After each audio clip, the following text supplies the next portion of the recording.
Hey everyone, it's Andrew Esquivel back here with another NBC review. Now, today I went through a thrift store, right, secondhand store and stuff. And I was walking through the stuff, I was looking for trench coats. And my dad pulls out this camouflage suit, right? And I'm thinking like, oh, that's kind of cool.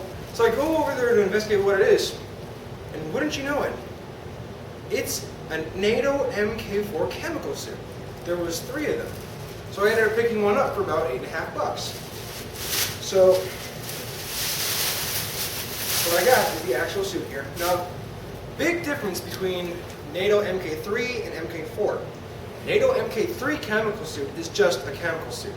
The NATO MK4 NBC suit is actually an NBC suit, nuclear, biological, and chemical. The problem is though, I know my sizes on these things. I'm supposed to be wearing an extra large. This is only a large, so it just barely fits me. But I'm going to start out with like I did with the MK3 with the pants. Now, like the MK3, it velcros down and everything, and then the trousers or the suspenders come up and over, and they connect on. So I'm going to put that on for you guys. So this is what it looks like with the pants on. These are the NBC pants, and just like the NATO MK3, they tighten up here at the ankles with Velcro to keep it as airtight as possible. Now keep in mind, as I said before, these are a little too small for me. I got it because I find it's a great collector's item. And like the MK3, it's got pockets here and here. So, overall, relatively nice fit. And only last thing to do is take the suspenders, put it over, and yes, like the MK3, they loop around right here and tie them. I'm not going to tie them too tight because there's no need for me to. They loop around, tighten, and there. You've got the pants on. Next up is the hooded smock. Okay, so now we got the smock. And here's a key note comparing the MK3 to the MK4. The MK4, unlike the MK3, has a zipper. Let me just open this up for you.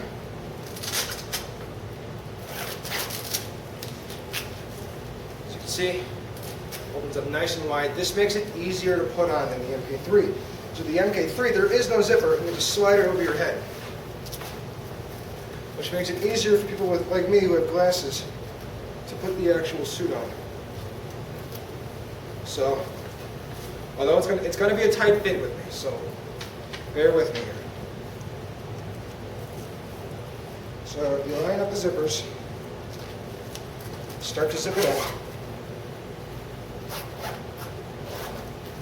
My NATO MK3 fits a little better than this.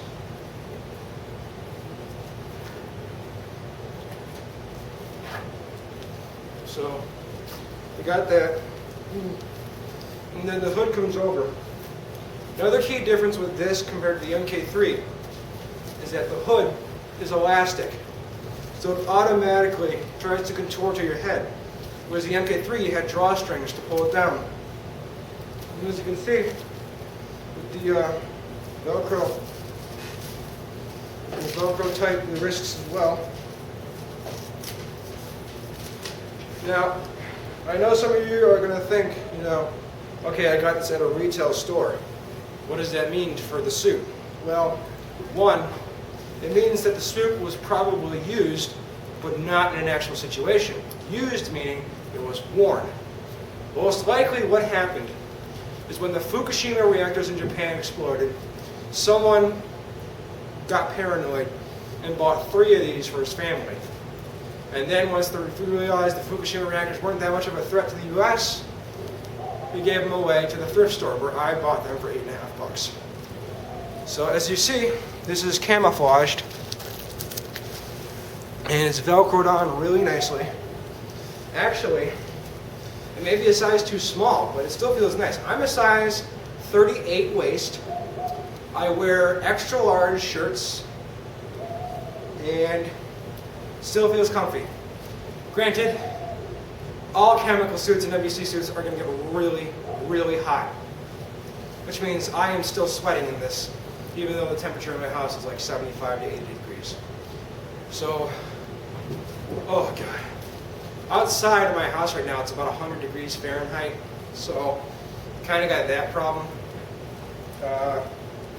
Overall, I like the camouflage.